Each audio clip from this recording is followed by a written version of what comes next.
요한복음 1장 19절부터 28절의 말씀을 가지고 하나님 앞에서 나는 이라는 제목으로 주님의 말씀 같이 묵상합니다.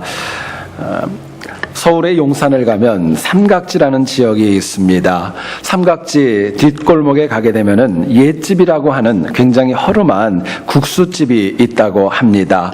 탁자가 불과 4개밖에 되지 않는 굉장히 소규모의 식당입니다. 그런데 이곳을 운영하는 할머니께서는 무려 25년 동안이나 한결같이요 연탄불로 진하게 멸치 국물을 우려내가지고 국수를 말아냈습니다. 또 10년이 넘도록 국수의 가격도 비싸지 않고 불과 2,000원, 미화로 하게 되면 2불밖에 되지 않았고요. 더 놀라운 것은 국수, 면은 얼마든지 주는 무한대 리필로 그렇게 장사를 하고 있었습니다.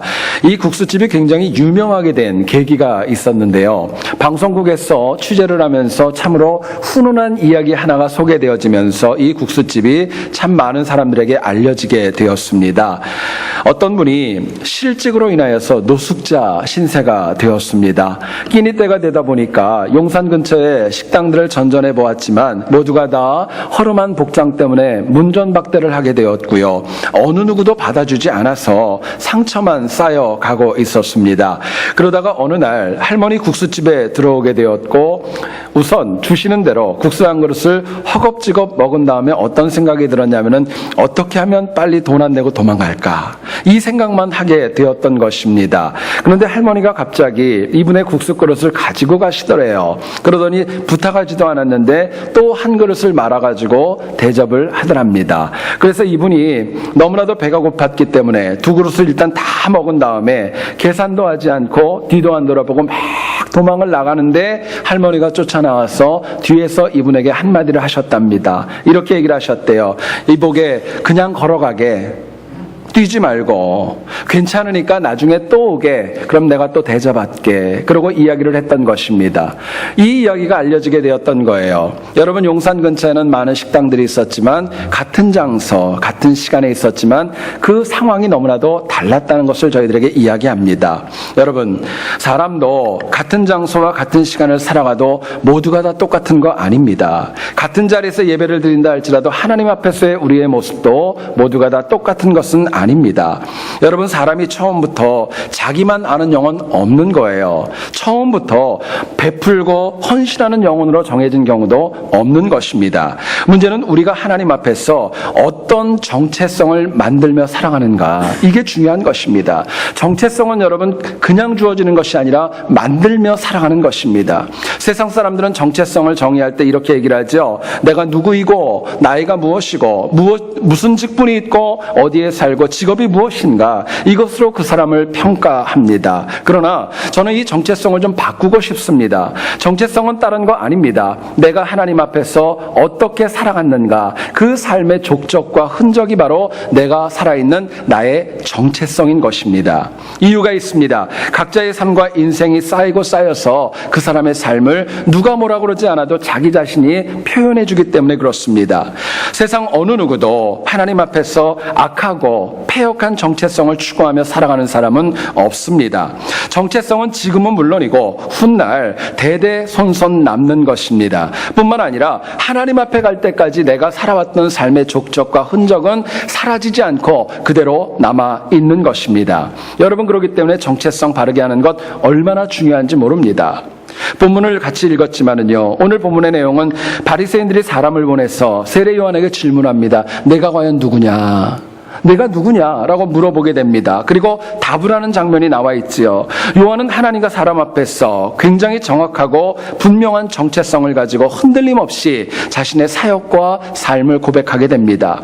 여러분 오늘 이 시대에 문제가 있습니다. 많은 신앙인들이 하나님 앞에 나와서 내가 크리스찬이라고 하지만은 크리스찬답게 살아가지 못함으로 인하여서 정체성을 상실하고 있는 것에 있습니다. 오늘 본문을 통하여서 우리가 과연 하나님 앞에서 어떤 삶으로 바른 정체성을 쌓아갈 수 있을까? 뭐가 필요할까? 주님이 주는 메시지 같이 한번 나누어 보기를 소원합니다. 첫 번째로 생각할 것은요, 우리가 바른 정체성, 하나님 앞에서 바른 삶을 쌓아가기 위해서는요, 내가 누구인지를 바르게 알아야 됩니다. 내가 누구인지를 바르게 아는 거예요. 본문을 보면 바리새인들이 제사장들과 레위인들을 보내가지고 세례 요한에게 질문합니다. 내가 누구냐 물어봤습니다. 세례 요한은 이 질문을 받았을 때 다양한 표현과 다양한 단어를 통하여서 자신이 어떤 존재인지를 말씀해 줍니다. 세례 요한의 고백을 들어보면 이렇습니다. 나는 그리스도가 아니라고 이야기합니다. 나는 엘리야도 아니고 유대인들이 기다렸던 바로 그 선지자도 아니라고 이야기를 합니다. 다만 이사야가 예언을 했었던 것처럼 주님의 길을 곧게 하기 위해서 외치는 자의 소리로 이 땅에 왔다 이야기를 합니다. 여러분, 당시 가만히 상황을 보면은요, 예수님께서는 아직 공생애를 시작하시기 전이었습니다. 그렇기 때문에 예수님은 알려지지 않았지만 세례 요한은 이미 많은 사람들에게 알려졌고 요단강에서 세례를 줄 때 수많은 사람이 찾아올 정도로 명성이 자자했던 그런 상황이었습니다.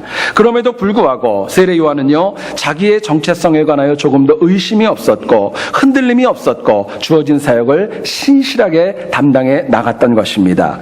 사람들이 인정하고 많이 다가와도 나는 메시아가 아니라는 것입니다. 엘리야가 아니라는 것입니다. 선지자가 아니라 사람들이 기다렸던 바로 그 선지자가 아니라고 얘기를 합니다. 오히려 이런 얘기를 하죠. 내 뒤에 오실 분이 있습니다. 그런데 나는 그분의 신발끈을 풀기도 감당할 수 없습니다. 이야기를 합니다. 여러분, 세례 요한의 위대함이 여기에 있습니다. 성경에 기록되어진 자기의 정체성을 굳게 붙잡고 헌신했다는 데 있습니다. 여러분, 제가 두 가지의 그런 단어를 드립니다. 비슷해 보이지만 굉장히 달라요. 첫 번째로 생각할 것은 뭐냐면요, 나는 누구인가? 이것과 하나님 앞에서 나는 누구인가, 이건 굉장히 다른 문제입니다. 똑같은 것을 묻는 것 같지만은요, 영적인 질문이고 세속적인 질문으로 굉장히 다른 질문으로 저희들에게 다가옵니다. 여러분, 우리가 악한 세상에서 하나님의 백성답게 바른 정체성을 쌓아가려면은요, 하나님 앞에서 내가 누구인지를 바로 알아야 됩니다. 자, 그렇다면 우리가 세상이 아니라 하나님 앞에서 내가 누구인지를 바르게 알려면 어떻게, 무엇이 필요할까 묻게 됩니다. 본문은 저희들에게 이렇게 얘기를 합니다. 우리가 하나님 앞에서 해야 할 것과 하지 말아야 될 것을 바르게 구분하며 살아가는 것입니다. 내가 해야 될 것이 무엇이고 하지 말아야 될 것을 바르게 구분할 때에 내가 하나님 앞에서 어떤 존재로 살아가야 될지에 대한 정체성이 세워지기 때문에 그렇습니다. 다른 말로 표현하면 이렇습니다. 내 삶 가운데 무엇이 옳고 무엇이 그른지를 바르게 구분하는 지혜를 가지고 살아갈 때 내가 하나님 앞에서 바른 정체성으로 승리할 수 있는 것입니다. 여러분, 요한은 얘기를 합니다. 나는 성령으로 세례 줄 수 없다는 거예요. 물로만 세례 줄 수 있다는 것이고, 나는 그리스도도 아니고 엘리야도 아니고 그 선지자도 아니라고 이야기합니다. 요한의 지혜로움이 여기에 있습니다. 자신이 감당할 수 있는 것과 감당할 수 없는 것을 분명하게 사람들 앞에서 숨기지 않고 이야기했습니다. 여러분, 우리가 하나님 앞에서 내가 누구인가, 이거는 굉장히 추상적인 질문입니다. 답변이 다 다를 수 있어요. 그러나 이것을 좀 더 좁혀가지고요, 내가 해야 될 것과 하지 말아야 될 것을 묻는다는 것은 굉장히 구체적인 질문입니다. 뿐만 아니라 이처럼 구체적인 물음을 통하여서 하나님 앞에서 나의 정체성은 더 분명하게 나타나는 것입니다. 여러분, 이것은 세상 일도 마찬가지예요. 구체적으로 실제적으로 물어보게 되면은요, 그 사람의 신앙과 그 사람의 삶은 너무나도 명확하게 나타날 수 있기 때문에 그렇습니다. 어떤 농부가 하나님을 믿게 되었고 하나님을 만났다고 자부를 했습니다. 하나님을 너무너무 사랑하기 때문에 자신이 가지고 있는 모든 것들, 목숨까지도 드릴 수 있다고 자부를 했습니다. 어느 날 친구가 이 농부를 찾아와서 이야기를 했습니다. 자네가 하나님을 잘 믿는 것 같은데 만약에 자네한테 소가 10마리 있으면 그거 다 하나님 앞에 드릴 수 있는가 물어봤습니다. 이 농부가 얘기를 합니다. 당연히 드릴 수 있지. 근데 안타깝게도 나한테는 소 10마리가 없다네. 이야기를 했어요. 친구가 또 질문을 합니다. 그렇다면 말 10마리는 10필은 좀 드릴 수 있겠는가 물어봤습니다. 농부가 얘기를 합니다. 당연히 드릴 수 있지. 근데 안타깝게도 나한테는 말 10필이 없다네. 또 이야기를 했어요. 여기서 끝나면 좋았는데 친구가 짓궂게도 한마디의 질문을 더 했습니다. 그럼 자네 돼지 10마리는 하나님 앞에 온전히 드릴 수 있는가 물어봤어요. 그러자 이 농부가 갑자기 역정을 내기 시작을 합니다. 뭐라고 얘기를 하냐면요, 나한테 돼지 10마리가 있는 걸 어떻게 알고 그걸 어떻게 알고 그걸 내라고 얘기를 하냐고 그러면서 막 역정을 내고 화를 내더랍니다. 여러분, 나의 정체성은요, 내가 하나님 앞에 있는 나의 정체성은 내가 할 수 있는 것과 할 수 없는 것, 이것을 통해 나타납니다. 지금 내가 행하는 선택과 결정을 통하여서 내 영적인 정체성은 세워지는 것입니다. 실제로 여러분 보세요. 사람의 언행은 그 사람의 마음에서 비롯되어지는 것입니다. 마음에 있는 것이 나오는 거예요. 누구도 마음이 선하고 아름다운데 악하고 격한 언쟁을 한다? 그런 거 없는 것입니다. 역으로 생각하면은요, 마음의 분노와 증오가 가득함에도 불구하고 얼굴에 미소가 나타난다? 이것도 역시 있을 수 없는 이야기입니다. 여러분, 사람이 무엇이 옳고 그른지 이것을 구분하는 그 사람의 모습을 보면은요, 그 사람의 영적인 수준이 나타나는 것입니다. 생각을 해보시죠. 누가 보아도 아닌데 고집부리고 자기 위주로 생각하는 것 하나님도 인정하지 않습니다. 뿐만 아니라 역으로 누가 보아도 언제나 적극적이고 헌신적인 삶은요, 하나님과 사람 모두가 다 인정할 수밖에 없는 것입니다. 결국 하나님 앞과 사람들 앞에서 내가 가지고 있는 영적인 정체성은요, 남이 보여주는 거 아닙니다. 내가 하나님의 은혜 받고 어떻게 살아가느냐, 여기에 따라서 내 정체성은 내가 보여줄 수밖에 없는 것입니다. 야곱이라는 인물을 잘 아시죠? 야곱이라는 그 이름의 뜻은 남의 발뒤꿈치나 잡는다라는 뜻입니다. 근데 이 영혼이 야복강가에서 하나님을 만나고 은혜 받은 다음에는요, 하나님과 겨루어 이겼다라는 의미의 이스라엘로 바뀌게 됩니다. 야복강 사건을 통하여서 야곱은요, 참 많은 변화가 일어납니다. 그 전에는요, 목적을 위해서는 수단과 방법을 가리지 않는 그런 사람이었었습니다. 생각해 보시면은요, 아무리 장자권이 귀하고 아무리 축복이 귀해도 눈도 보이지 않는 연로한 아버지를 속일 수 있다? 이건 아무나 할 수 있는 거 아닙니다. 하나밖에 없는 친형에게 모든 것들을 다 빼앗으려고 거짓말을 한다? 이것도 있을 수 없는 것입니다. 어떻게 하나밖에 없는 형이 배가 고프다는데 팥죽 한 그릇 줄 수 없다는 것, 이거는 정상적인 사람의 마인드는 아닙니다. 그런데 야복강가에서 하나님을 인격적으로 만난 다음에 그 영혼의 인생의 삶과 정체성이 바뀌기 시작합니다. 더 이상 누구를 속이지 않습니다. 여러분, 그 성경을 가만히 보세요. 야복강 사건 이후에는요, 야곱이 누구를 속이는 게 아니라 아들들에게 속고 살아갑니다. 이제는 바뀌게 돼요. 남의 발뒤꿈치나 잡았던 인생이 이제는 정말 하나님과 겨루어 이겼던 이스라엘로 인생이 바뀌게 되었던 것입니다. 여러분, 하나님께서 과연 과거의 야곱과 변화된 이스라엘 가운데 무엇을 더 기뻐하셨을까요? 너무나도 자명하지 않습니까? 중요한 것은 지금부터라도 우리가 지나간 것은 이미 다 지나갔기에 새롭게 되고자 하는 의지로 살아간다면요, 우리의 정체성은 새롭고 능력 있게 빚어질 수 있는 것입니다. 여러분, 우리가 믿는 하나님은 용서하시는 하나님이십니다. 우리가 믿는 하나님은 덮어주시는 하나님이시고, 우리가 믿는 하나님은 새롭게 하시는 하나님이십니다. 지금부터라도 내가 선한 일을 하고 하나님 기뻐하시는 일을 하게 되면요, 나는 죄인이지만 하나님 앞에 의인으로 인정받을 수 있는 것입니다. 하나님 보시기에 아닌 것, 그릇된 것을 버리고 새롭게 살아가면 내 정체성은요, 새로워지고 굳건해질 수밖에 없는 것입니다. 물론 이 땅을 살아가는 사람을 보시면은요, 저를 비롯한 우리 모두는 다 범죄가 있습니다. 죄가 있습니다. 악행도 있습니다. 근데 더 중요한 것은요, 예수 그리스도의 십자가의 보혈은 그 모든 것들을 다 씻고도 남을 만한 능력이 있다는 데 있습니다. 보혈이 더 강합니다. 문제는 이전 것은 지나가기 때문에 내가 정말 새롭게 살아가고자 하는 의지가 얼마나 있는가, 어떻게 새롭게 살아가고자 하는 정체성을 쌓아가고자 하는 그 의지가 있는가, 이것이 더 중요한 도전인 것입니다. 아메리카 인디안들이 곰을 사냥하는 원시적인 방법이 있다고 합니다. 뭐냐면은요, 굉장히 큰 나무에 커다란 돌을 갖다가 튼튼한 줄로 묶어 놓습니다. 그리고 그 돌 사방에다가 아주 맛있는 꿀을 갖다가 잔뜩 발라 놓는다고 합니다. 그럼 곰이 와가지고요, 발길질을 하면서 돌덩이를 잡으려고 하는데 그게 잡힙니까? 제대로 안 되니까요, 자꾸 치고 하다 보면서 돌과 곰과의 진자 운동이 시작되는 거예요. 이 돌이 자꾸 움직이는 거예요. 곰이 천천히 치면 천천히 와서 때립니다. 세게 치게 되면 세게 옵니다. 여러분, 그렇게 몇 번 하다 보면은요, 결국 곰이 그 돌에 맞고 쓰러진답니다.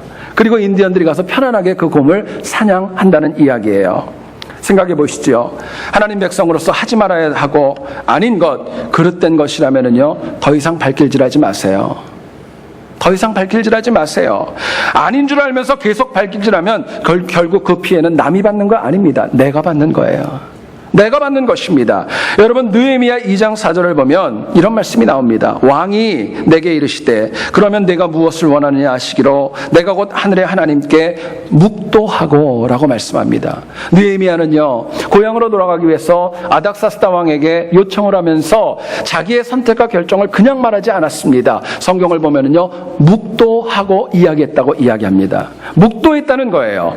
여러분, 인간은 어리석고 약해서 자신이 옳다고 해도 또 누군가 그 말에 관하여 다 잘했다고 해도 누구나가 하는 것이 있습니다. 후회가 있는 거예요.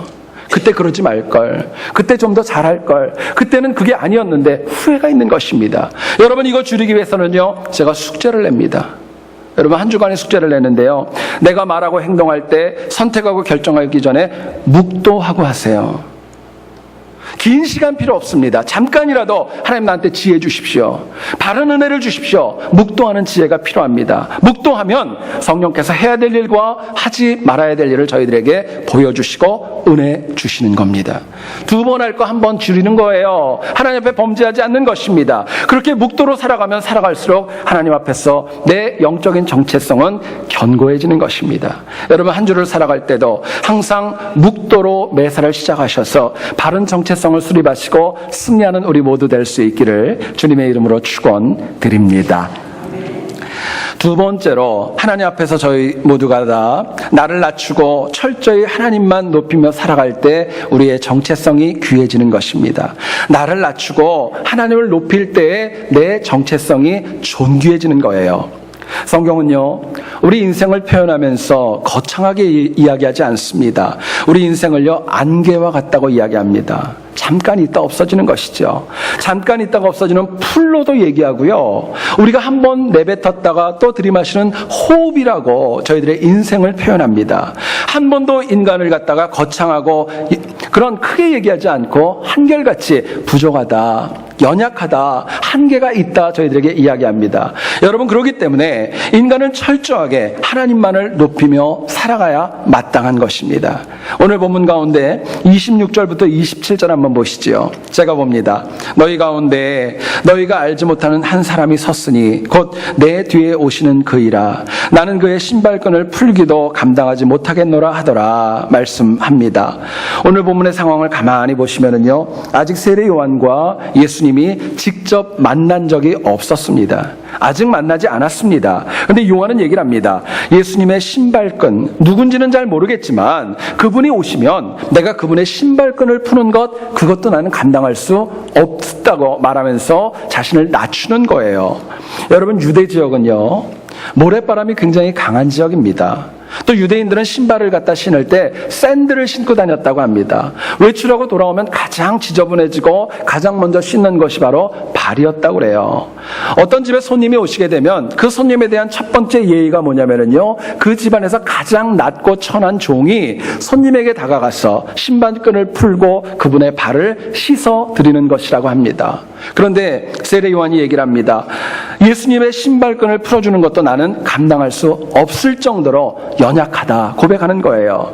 여러분, 말만 했던 거 아닙니다. 실제로 우리가 이제 앞으로 요한복음을 묵상하겠지만은요, 예수님 앞에서 세례 요한은 철저하게 자신을 낮추고 그분을 높이는 모습으로 헌신하고 바른 정체성을 쌓아 나갔던 것입니다. 여러분, 제 얘기를 잘 들어보세요. 인간의 정체성은요, 내가 소개하는 것은 한계가 있습니다. 맞을 수도 있고 틀릴 수도 있어요. 그런데 내 정체성이요, 하나님을 높이면서 하나님이 정해주신 정체성이라면 그 정체성은 능력이 있는 것입니다. 그게 진짜입니다. 자, 그렇다면 우리가 나를 낮추고 철저히 하나님을 높이려면 과연 어떻게 해야 될까요? 나를 낮추고 하나님을 높인다는 거 너무 잘하는데 어떻게 하면 이거를 실천할 수 있을까 묻게 됩니다. 본문은 저희들에게 이렇게 얘기를 합니다. 우리가 말씀에 대한 사모함과 간절함이 있을 때, 하나님 말씀에 대한 간절함과 사모함이 있을 때 우리가 나를 낮추고 하나님을 높일 수 있다고 저희들에게 말씀합니다. 여러분, 유대인들은요, 세례 요한을 보고 질문했습니다. 내가 누구냐? 내가 누구냐? 라고 질문을 했어요. 설교를 준비하면서 원어를 한번 찾아봤습니다. 여기서 내가 2인칭 그 대명사를 제가 찾아보니까요, 이거는 존칭이 아닙니다. 그냥 일반 호칭인 거예요. 말 그대로 얘기하면 높이는 것이 아니라 그냥 아무렇지도 않게 옆에 사람 얘기하는 것처럼 세례 요한을 지칭하고 말았던 것입니다. 만일 유대인들이 세례 요한을 존중하고 주의 길을 예비할 자로 여겼다면요, 그냥 2인칭 보통 대명사가 아니라 존칭하는 대명사를 써야 마땅했던 것입니다. 본문이 25절을 한번 보세요. 또 물어 이르되 내가 만일 그리스도도 아니요 엘리야도 아니요 그 선지자도 아닐진데 어찌하여 세례를 베푸느냐 책망하고 비판합니다. 네, 여러분 바로 2절 전에 있는 23절을 보세요. 여기 보시게 되면은요, 요한은요 자신이 그냥 온 것이 아니라 이사야 선지자가 주님의 길을 곧게 하기 위해서 이 땅 가운데 보내신 선지자라는 것을 분명하게 밝혔습니다. 자, 이런 정도라면은 비록 요한이 나는 메시아가 아닙니다 이야기를 했을지언정 그 사람을 하나님이 보내신 사람이기에 존중해야 마땅하지 않겠습니까? 근데 이게 없었던 것이죠. 오히려 네가 그리스도도 아닌데 왜 세례를 주지? 왜 이런 거 하지? 오히려 책망하고 비판하게 되었던 것입니다. 여러분, 여기서 우리가 알 수 있는 것이 있습니다. 하나님이 보내셨다고 하더라도 존중하지 않는 것은 하나님의 말씀을 존중하지 않는 것과 똑같은 것입니다. 이게 문제였던 거예요. 여러분, 세례 요한을 존중하지 않고 비하하고 폄하하니까 나중에 예수님께서 직접 사역하실 때도 그분을 높이지 않았고 십자가까지 몰아가는 것 저희들에게 말씀해 주고 있는 것입니다. 여러분, 죄인인 인간이 사모함과 갈급함으로 하나님의 말씀을 들으면요, 그분을 높일 수 있습니다. 하나님을 높일 수 있어요. 더 중요한 것이 있습니다. 우리가 하나님을 높이기 위해서는요, 말씀을 들을 때 우리 심령 가운데 영적인 찔림이 있어야 됩니다. 찔림이 있어야 돼요.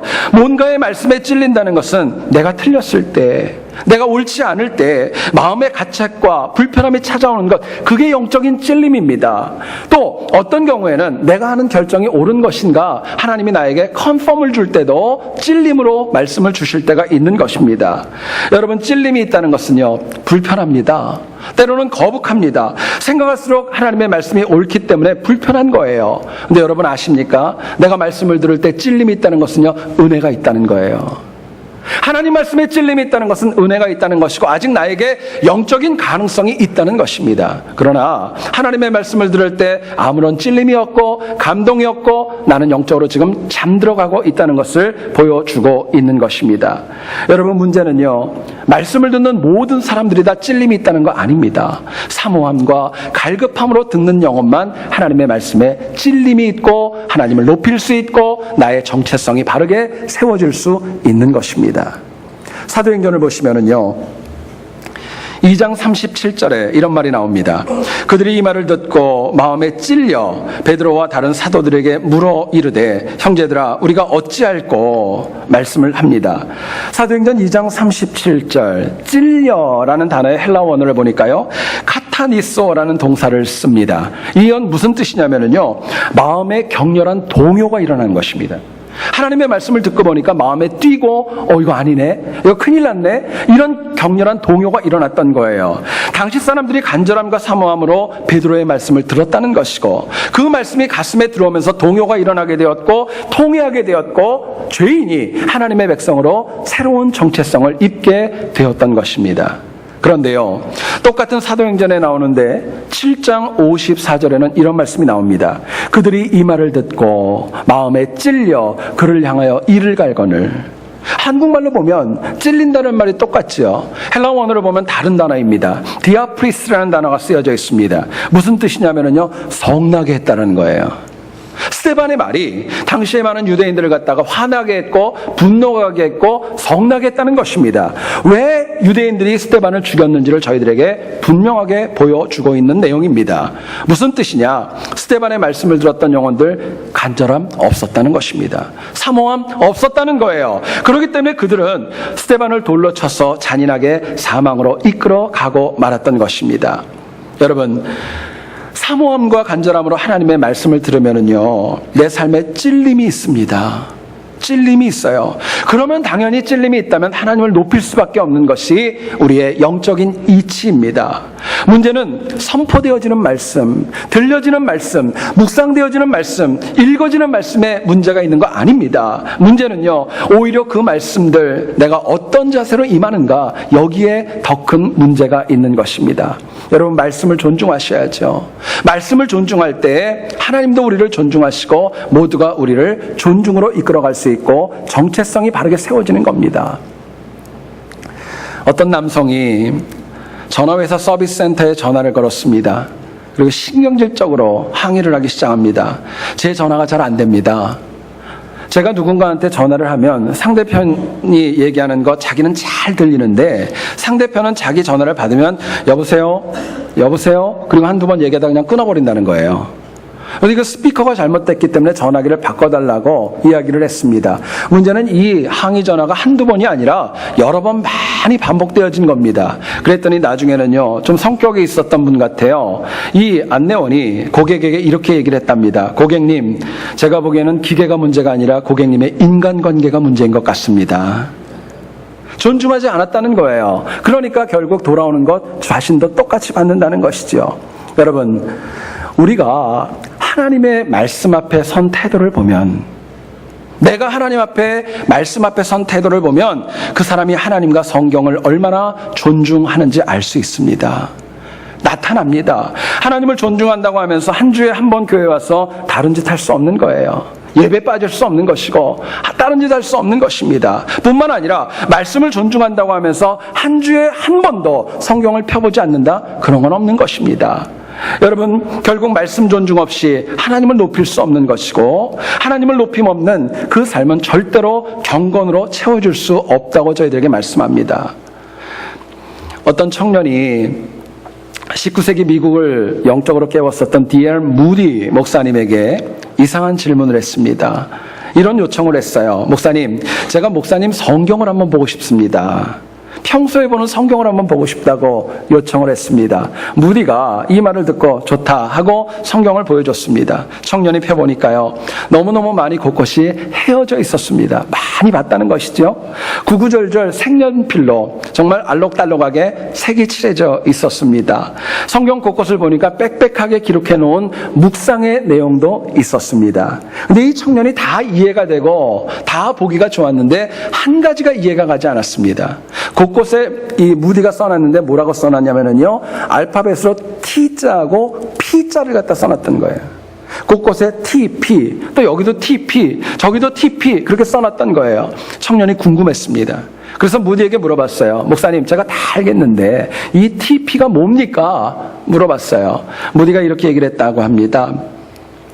하나님의 말씀을 읽으면서 실험해 보았더니 그것이 사실이라는 것으로 입증된 말씀만 TP를 했다는 거예요. 테스트하고 프로브드. 말씀이 진짜인가 삶으로 살아봤다는 거예요. 근데 그것이 입증되었을 때 그 옆에 TP라고 써놨던 것입니다. 여러분, 무디는요, 창세기부터 계시록까지 하나님의 말씀을 사모하고 읽으면서 삶에서 실험하고 입증하는 가운데 말씀을 사모했던 것입니다. 그리고 그 영혼의 인생이 가장 복되고 귀한 하나님 주시는 정체성으로 많은 영혼을 세울 수 있었던 거예요. 여러분, 말씀을 사모함으로 읽으셔야 됩니다. 말씀을 사모함으로 들으셔야 돼요. 말씀을 사모함으로 묵상하셔야 돼요. 그럴 때 그 말씀이 내 삶에서 적용되어지고 체험되어지고 간증이 이루어지고 승리를 체험할 수 있는 것입니다. 여러분, 숙제를 냅니다. 제가 설교를 준비하면서 저도 여러 번 읽었는데요, 어쩌면 벅찰 수도 있어요. 하루에 한 번씩 로마서 8장의 이야기를 한번 읽어보시기를 부탁드립니다. 로마서 8장. 아침에 일어나서 읽으셔도 좋아요. 점심에 시간이 날 때 점심 드시고 차 안에서 읽으셔도 좋아요. 주무시기 전에 읽으셔도 좋습니다. 근데 로마서 8장 한번 꼭 한 주간 동안에 매일 한번 읽어보실 수 있기를 소원합니다. 주석학자인 스패너는 그런 얘기를 했습니다. 성경을 반지로 보면, 성경을 반지로 만약에 표현한다면요, 로마서는 그 가운데 가장 귀한 보석이고 로마서 8장은 보석 가운데서도 가장 아름답고 가장 화려하고 가장 빛나는 부분이다라고 표현을 했습니다. 여러분 로마서 8장을 읽어보셨겠지만 읽어보시면 연약한 나를 향한 하나님의 사랑과 은혜가 나옵니다. 나를 용서하심이 나옵니다. 보호하심이 나오고 인도하심이 나와요. 이 말씀을 읽으면 읽을수록 내가 얼마나 존귀하고 내가 어떻게 이 땅을 살아가야 될까 정체성 바르게 세워갈 수 있는 것입니다. 여러분 인간이 부족하고 연약하지만 내가 얼마나 존귀한 존재이고 누가 나를 존귀하게 하고 그래서 어떻게 살아가야 되는가 말만 하는 것이 아니라 정말 그것을 체험할 때 누구도 예외 없이 하나님을 높이며 살아갈 수 있기 때문에 그렇습니다. 여러분 간절히 원하는 것 우리가 패역한 세상을 향해 또 나갑니다. 그럼에도 불구하고 하나님 말씀 읽으면서 평생 하나님을 높이며 살아갈 수 있기를 소원합니다. 이게 기독교인의 삶입니다. 한 주간도요 많이 바쁘시겠죠. 분주하시겠죠. 그래도 매일 한 번씩 로마서 8장 꼭 읽어보시고 하나님만을 높여서 말씀에 대한 사모함으로 거룩한 정체성으로 승리하는 우리 모두 될 수 있기를 다시 한번 주님의 이름으로 축원드립니다. 코람데오라는 말을 여러분 아실 거예요. 하나님 앞에서라는 뜻입니다. 신앙인은 모두가 다 하나님 앞에서 살아갈 수밖에 없습니다. 이것은 다른 말로 표현하면요, 신앙인은 누구도 하나님 밖에서 살아갈 수 없다는 것입니다. 근데 이것은요, 신앙인의 이야기만은 아닙니다. 모든 인간은 하나님 밖에 살 수 없고 하나님 안에서 살아갈 수밖에 없습니다. 하나님만이 나는 물론이고 내가 속한 모든 공동체의 근원과 시작이고 또 종말이기 때문에 그렇습니다. 여러분 우리가 바른 정체성이 필요합니다. 그 하나님 믿는 바른 정체성을 가지려면요, 우리가 해야 할 것과 하지 말아야 될 것을 구분하여서 내가 누구인지 바로 알고 살아가는 지혜가 필요합니다. 말씀에 대한 사모함과 간절함으로 세상이 아니라 내가 아니라 하나님만 높이는 결단이 필요합니다. 그래서 우리 모두가 다 항상 하나님 앞과 사람들 앞에서 인정받는 복된 정체성 모두 다 가질 수 있기를 다시 한번 주의 이름으로 축원드립니다. 기도하겠습니다.